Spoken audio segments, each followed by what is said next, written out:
Hello student. आज का हमारा टॉपिक है डीडीटी। तो आज हम डीडीटी के बारे में डिटेल में पढ़ेंगे। ये बोर्ड एग्जाम की दृष्टि से बहुत इंपॉर्टेंट टॉपिक है। बोर्ड एग्जाम में कई बार डीडीटी के बारे में पूछा गया है कि डीडीटी कैसे बनाया जाता है, क्लोरल से डीडीटी का निर्माण कैसे करते हैं, या इसके गुण क्या हैं, उपयोग क्या है ना, वातावरण पर इसका दुष्प्रभाव क्या पड़ता है। तो आज हम लोग डीडीटी के बारे में पढ़ते हैं। क्वेश्चन बोर्ड की दृष्टि से बहुत इंपॉर्टेंट था, इसलिए मैं इसके ऊपर वीडियो बना रहा हूँ। तो देखो स्टार्ट करते हैं बिना कुछ देरी करे हुए। यहां पर मैं लिख रखा है डीडीटी। तो क्लोरल के एक मोल की क्रिया सांद्र H2SO4 यानी कि सल्फ्यूरिक अम्ल या निर्जल ZnCl2 यानी जिंक क्लोराइड की उपस्थिति में क्लोरोबेंजीन के 2 मोल, मैंने यहाँ रेड पेन से लिख रखा है 1 मोल और यहाँ पर 2 मोल, इसके 2 मोल लिए जाते हैं, से कराने पर डीडी प्राप्त होता है, डीडीटी प्राप्त होता है। ठीक है, तो मैं इसका रिएक्शन आपको लिख के दिखा रहा हूं। तो देखो आप या तो सांद्र H2SO4 से कराएंगे या फिर निर्जल ZnCl2 की उपस्थिति में कराएंगे, है ना, कि क्रिया क्लोरोबेंजीन से कराते हैं। इन दोनों में से किसी एक की प्रेजेंस में रिएक्शन होता है तो क्या बनता है, डीडीटी बनता है। देखो सबसे पहले बात करते हैं क्लोरल क्या होता है। देखो मैं लिखता हूं CCl3 और इसके साथ जो एल्डिहाइड ग्रुप लगा होता है मैं उसको लिख देता हूं ऐसे, डबल बॉन्ड O। ठीक है, क्रिया किससे करानी है, क्लोरोबेंजीन से। तो क्लोरोबेंजीन को हम लोग लिखेंगे, मैं लेटी हुई साइकिल बनाऊंगा यहाँ पे ऐसे ऐसे, और ये और यहाँ पर Cl, इधर का एक हाइड्रोजन मैंने यहाँ से निकाल दिया बाहर। ठीक है, दूसरा ऐसे ही क्लोरोबेंजीन मैं यहाँ पर भी बनाता हूँ, तो ये ऐसे, और यहाँ से भी मैंने एक हाइड्रोजन निकाल लिया यहाँ पर बाहर। तो होगा क्या, आप ये वाला जो ऑक्सीजन है, मैं स्ट्रक्चर को इसलिए बनाता हूँ कि आराम से आपको समझ में आ जाएगा रिएक्शन कहाँ से होगा, कहाँ से टूटेगा, कैसे। ये ऑक्सीजन इन दोनों H के साथ, है ना, क्लोरोबेंजीन की जो H है, हाइड्रोजन है बेंजीन रिंग की, उनके साथ निकल जाएगा। तो प्रोडक्ट क्या बनेगा हमारा, ध्यान समझो, है ना, कंसंट्रेट H2SO4 की प्रेजेंस में होता है ये। तो प्रोडक्ट बनेगा CCl3, ये कार्बन ऐसा ही, इसके ऊपर जो हाइड्रोजन लगा था वो आप यहाँ पर ऐसे लगा देंगे सेम। ये जो 2 बॉन्डें खाली हुई हैं इनसे बेंजीन रिंग जुड़ जाएगी ऐसे करके, ऐसे ये और ये। तो ये जो हमारा कंपाउंड बनके तैयार हुआ है इसको हम लोग बोलते हैं डीडीटी। अब इसको डीडीटी बोलते क्यों हैं, देखो इसके बारे में हम लोग डिटेल में डिस्कस करते हैं। अगर मैं इसका IUPAC नेम बनाता हूं, देखो मेरे पास ये कंपाउंड है CCl3 single bond C single bond H और ये ऐसे बॉन्ड और ये बेंजीन रिंग, देखो ये Cl और ये ऐसे कंपाउंड बना है और ये बेंजीन रिंग है। ठीक है, अगर इस बॉन्ड को मैं मेन बॉन्ड मानता हूं, इसको ग्रुप को स्ट्रॉन्ग मानता हूं, तो मेरी ये सबसे पहली पोजीशन को बोलूंगे ऑर्थो पोजीशन, बोलो हाँ या ना। उसके बाद वाली दोनों पोजीशन क्या कहलाएंगी, मेटा पोजीशन, ये भी मेटा और ये भी मेटा। और जिसपे क्लोरीन जुड़ा हुआ है इस वाली पोजीशन को हम लोग बच्चों क्या बोलेंगे, पैरा पोजीशन। क्या बोलेंगे, पैरा। यानी कि जिस बॉन्ड, यहां से बॉन्ड बनना है, बेंजीन रिंग जहां से बॉन्ड बनाता है स्ट्रॉन्ग ग्रुप के साथ, माना कि ये बेंजीन रिंग है हमारी और इस पर कोई स्ट्रॉन्ग ग्रुप जुड़ा हुआ है सपोज करो। अब इसके अगल बगल वाली दोनों पोजीशन कैसी होंगी, ऑर्थो। हिंदी में लिखना चाहो हिंदी में लिख लो, तो ये वाली भी ऑर्थो होगी। ये दोनों बगल वाली कौन सी होंगी, मेटा। हिंदी में लिख दे रहा हूं मैं, मेटा। कैसी होंगी बच्चों, ये मेटा। तो बची ये वाली पोजीशन, इसको हम लोग बोलते हैं पैरा पोजीशन। क्या बोलते हैं इसको हम लोग, पैरा। तो शॉर्ट में हम लोग इसको ऑर्थो O, इसको मेटा M और इसको पैरा P से प्रदर्शित करते हैं। ठीक है, तो उम्मीद करता हूं आपको ये समझ में आया होगा, है ना। तो ऑर्थो इसके मतलब जहां भी आपका स्ट्रॉन्ग ग्रुप जुड़ा हुआ है उसके बगल वाली दोनों पोजीशन ऑर्थो कहलाती हैं, उसके आगे वाली दोनों पोजीशन मेटा कहलाती हैं, और लास्ट में जो पोजीशन बचती है उसको हम बोलते हैं पैरा। ठीक है, तो अगर मैं इस बेंजीन रिंग में देखता हूं कि जिस पोजीशन से इस वाला बॉन्ड बना है, ये वाला बॉन्ड, इसके अगल वाली दोनों पोजीशन क्या कहलाएंगी बच्चों, इसकी बगल वाली दोनों पोजीशन कहलाएंगी ऑर्थो। अगर इन दोनों पोजीशन पे जाता हूं तो कहलाएंगी मेटा, और ये वाली पोजीशन हमारे बच्चों का कहलाएगी पैरा। तो क्लोरीन अगर जुड़ी हुई है तो कौन सी पोजीशन पे जुड़ी हुई है, पैरा क्लोरीन, पैरा पोजीशन पे जुड़ी हुई है। अच्छा, इसमें भी कुछ ऐसा ही है गेम, देखो ये वाली दोनों ऑर्थो, ये वाली दोनों मेटा, और ये वाली बच्चों क्या कहलाएगी, पैरा। तो अब इसका नाम बनाते हैं, इसका डिटेल में इतना बड़ा नाम डीडीटी क्यों है, क्यों बना है इसका नाम। तो देखो हम देखते हैं इसको डिटेल में, है ना। क्या करना है, दोनों क्लोरीन पैरा पोजीशन पर जुड़ी हुई है ना। पैरा पोजीशन पर अगर नाम जुड़ी हुई है तो मैं यहां पर नाम इसका लिखूंगा PP डैश, दोनों को पीपी नहीं लिख सकते, तो एक को पी, एक को पी डैश। ओके, क्या है दोनों पैरा पैरा पर? क्लोरो। कितनी क्लोरो है? 2। तो मैं क्या लिखूंगा बच्चों? डाइक्लोरो। मैं क्या लिखूंगा यहां पर? डाइक्लोरो। समझ में आ रहा होगा आपको? डाइक्लोरो। डाइक्लोरो कहां जुड़ा हुआ है? बेंजीन पे। ठीक है, क्योंकि पैरा पोजीशन पे थी इसलिए मैंने लिखा पी पी डैश डाइक्लोरो। अच्छा, दूसरे नंबर पे यहां पर दोनों फेनिल ग्रुप हैं, ये भी फेनिल, ये भी फेनिल। आपको पता है खाली बेंजीन, अगर बेंजीन रिंग का एक हाइड्रोजन हटा दिया जाता है, जैसे ये बेंजीन रिंग है आपकी, ये बेंजीन रिंग है। ओके, इसमें से मैंने एक हाइड्रोजन हटा दिया, एक बॉन्ड खाली हो गई, तो इस वाली बॉन्ड को जब खाली हो जाएगी तो उसको हम लोग बोलते हैं फेनिल। क्या बोलते हैं बच्चों इसको हम लोग? फेनिल। तो ऐसे ग्रुप क्लोरीन, अगर मैंने क्लोरीन को यहां से लगा दिया प्रीफिक्स में, तो ऐसे कितने ग्रुप जुड़े हुए हैं इस पे? 2। तो आप क्या बोलोगे फिर? डाइफेनिल। क्या बोलोगे उसको? डाइफेनिल। समझ में आ रहा होगा आपको, उम्मीद है। डाइफेनिल। ओके, ये भी समझ में आया। अब बचा कौन? एक और एक, 2 कार्बन। इस वाले कार्बन पर कितने क्लोरो जुड़े हुए हैं आपके? 3। तो अब क्या लिखेंगे आप? ट्राई। ट्राई क्या लिखेंगे इसको? ट्राई। ट्राई क्या? क्लोरो। कितने क्लोरो हैं? 3 क्लोरो हैं, तो ट्राई क्लोरो। Try chloro. अब कितने कार्बन बचे? 2 कार्बन हैं आपके, तो 2 कार्बन बचे, तो नाम हो जाएगा एथेन। नाम हो जाएगा एथेन। अब देखो इसका नाम डीडीटी कैसे हुआ? देखो, डाइक्लोरो, ओके, डाइफेनिल और ट्राइक्लोरो एथेन इसका नाम है। तो डीडीटी, शॉर्ट में हम लोग क्या बोलते हैं? इसको डीडीटी बोलते हैं। तो मैं उम्मीद करता हूं आपको ये आईयूपीएसी नेम समझ में आया होगा। अच्छा, फिर एक बात समझ लेते हैं। मैंने चेक करा बेंजीन रिंग को, तो मैंने देखा ये दोनों पोजीशन ऑर्थो हैं, ये दोनों पोजीशन मेटा हैं। जिस पर सीएल जुड़ा है वो पोजीशन है पैरा, और ठीक वैसा ही बेंजीन रिंग इसमें भी पैरा पोजीशन पर सीएल जुड़ा हुआ है। तो मैं क्या करूंगा? दोनों को पी पी तो नहीं लिख सकता, तो मैं पी पी डैश लिखूंगा, डाइक्लोरो। अब दोनों फेनिल ग्रुप हैं तो डाइफेनिल। इस वाले कार्बन पर 3 क्लोरीन जुड़े हुए हैं तो ट्राइक्लोरो, और कार्बन है तो नाम हो जाएगा एथेन। तो आराम से आप बना सकते हैं पूरा नाम, ये ऐसे करके याद रख सकते हैं। होता क्या है? इसका नाम है क्लोरल। क्लोरल, इसको बच्चों क्या बोलते हैं? क्लोरल। और इनका नाम क्या है? क्लोरोबेंजीन। दोनों क्लोरोबेंजीन के बैक साइड से हमने हाइड्रोजन क्लोरल के क्या है? एल्डिहाइड ग्रुप के ऑक्सीजन के साथ निकाल दिया। क्या निकल जाएगा यहां पर बच्चों? यहां निकल जाएगा आपका H2O, और क्या बन जाएगा? DDT। ठीक है, जिन बच्चों को ऐसे DDT लिखने में प्रॉब्लम आ रही है कि बेंजीन रिंग बनाने में दिक्कत होती है, तो देखो मैं आसान तरीका, वैसे आपको बनाना आना चाहिए लेकिन फिर भी इसका एक आसान तरीका है, मैं वैसे बना देता हूं। देखो क्या होगा? CCl3, ठीक है, क्लोरल बनाते हैं सबसे पहले। CCl3 के पास एक कार्बन ऐसा, इसके ऊपर एक हाइड्रोजन और डबल बॉन्ड O, ये हमारा क्लोरल है।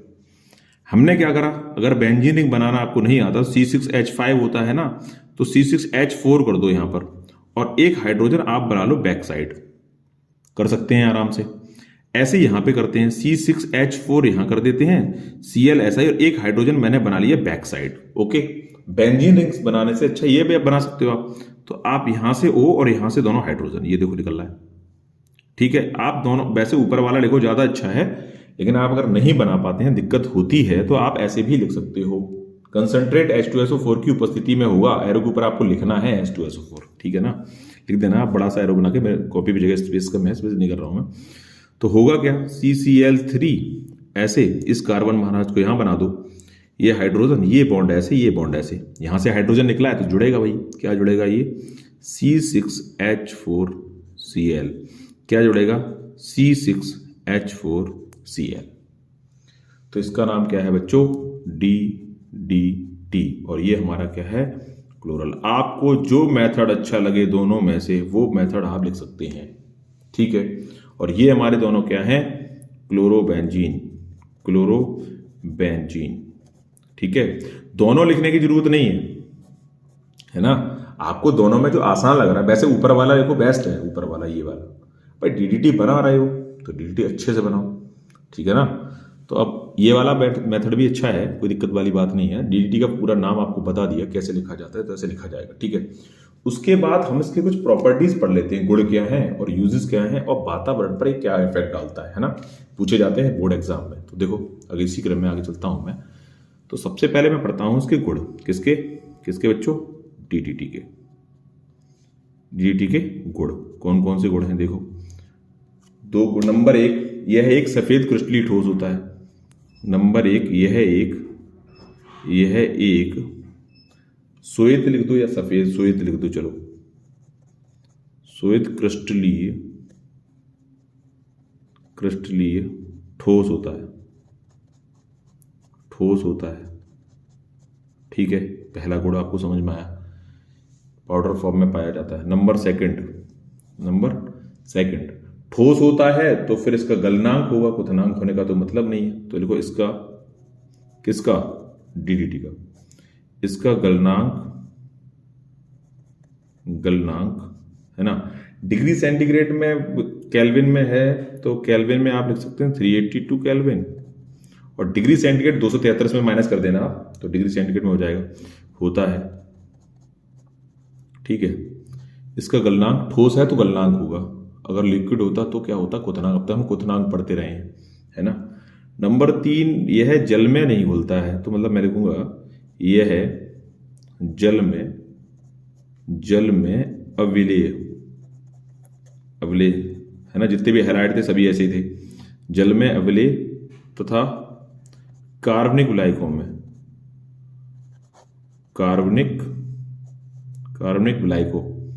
विलय होता है, विलायकों में विलय होता है। ठीक है, तो बहुत है इतने गुण होता है, वैसे 2 ही काफी थे लेकिन ये सही था, इंपॉर्टेंट भी था, तो हमने लिख दिया इसके बारे में। ठीक है, गुण हो गए। सफेद रंग का क्रिस्टलीय ठोस होता है, ठोस होने की वजह से गलनांक होगा तो 382 केल्विन होता है। जल में अविलेय है परंतु कार्बनिक विलायकों में विलय, सीधी सी बात है, जो जल में घुल जाएगा वो कार्बनिक विलायकों, जल में नहीं घुलेगा वो, तो कार्बनिक विलायकों में वो घुल जाता है। ठीक है, उसके बाद उपयोग और पढ़ लेते हैं। उपयोग भी जरूरी है भाई, 2 नंबर में उपयोग पूछेगा, साथ में लगा देता है उपयोग बताओ, तो मैं यहां लिख देता हूं उपयोग। वातावरण पे प्रभाव और पढ़ना है, इसका क्या इफेक्ट डालता है, पूछा गया क्वेश्चन के पीछे लगा के डीडीटी बनाने की विधि, उसके वातावरण इफेक्ट पूछा गया। तो देखो नंबर 1, सबसे पहले तो कीटनाशक के रूप में प्रयोग करा जाता है, तो आप ले सकते हैं डीडीटी का उपयोग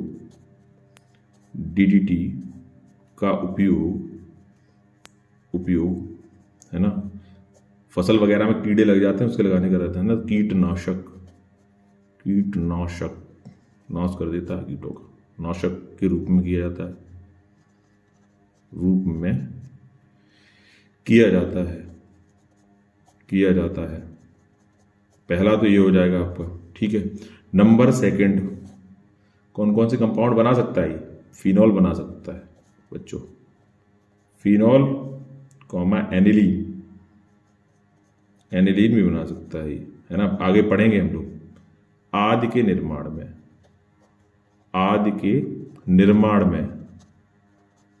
ठीक है, तो 2 उपयोग काफी हैं आपके, अगर यूजेस आते हैं 2 नंबर का क्वेश्चन आता है तो आप ये भी लिख सकते हैं कि इसकी प्रॉपर्टीज क्या हैं। सफेद क्रिस्टलीय ठोस होता है, गलनांक 382 केल्विन होता है, जल में अविलेय है परंतु कार्बनिक विलायकों में विलय है। सारे जितने भी हेलो एल्केन पढ़े थे सब में ये नौटंकी चला।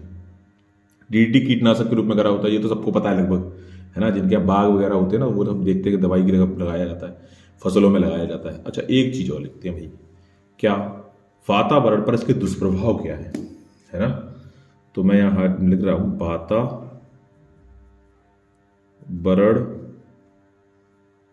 में दुष्प्रभाव, है ना। क्या लिखेंगे, दुष्प्रभाव, क्या प्रभाव है इसका, क्या इफेक्ट है, क्या नुकसान है इसके, है ना। तो देखो सबसे पहला रीजन क्या है इसका, रीजन ये है कि ये नंबर 1 ये जैव अपघट्य नहीं है, ये है जैव अपघट्य नहीं है। जैव अपघट्य का मतलब होता है कि जैसे पॉलीथीन डिस्ट्रॉय नहीं होती, पॉलीथीन रह जाती वातावरण में, है ना, तो उसी तरह हम क्या लिखेंगे, ये जैव अपघट्य नहीं है, ये भी वातावरण में रह जाता है, जैव अपघट्य नहीं है। ठीक है, इससे इसके अवशेष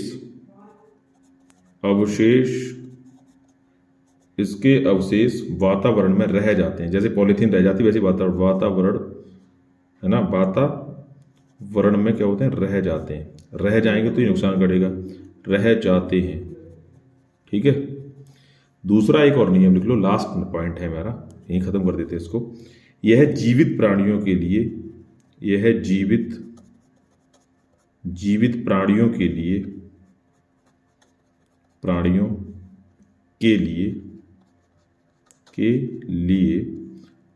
अत्यधिक, है ना, सांस के थ्रू सीधे अटैक करेगा हार्ट पे, अत्यधिक विषैला होता है।